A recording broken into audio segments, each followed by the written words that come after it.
hindi na nakapalagpa ang isang 40 anyos na lalaki nang maaresto sa kinasang bypass operation ng PNP sa bayan ng Santiago, Ilocos Sur.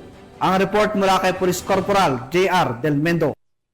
Arestado ang isang 40 anyos na lalaki matapos ang isinagawang buy-bust operation ng pinagsanib na puwersa ng Santiago Municipal Police Station bilang lead unit, Ilocos Sur PDEU at Ilocos Sur PIU sa Barangay Sabangan, Santiago, Ilocos Sur. Narekobre sa nasabing operasyon ang 0.8 grams ng hinihinalang shabu na nakapaloob sa 3 plastic sachet at nagkakahalaga ng 5,440 pesos. Kasama rin sa mga nakumpiskang ebidensya ang 2 machine-copied 1,000 peso bill buy-bust money, isang pink bag, kutsilyo, cellphone at empty sachet. Isinagawa ang markings at inventory sa mga ebidensya sa mismong lugar ng operasyon sa presensya ng sospek at ng mga mandatory witnesses. Ang sospek ay naharap ngayon sa kasong paglabag sa Republic Act 9165.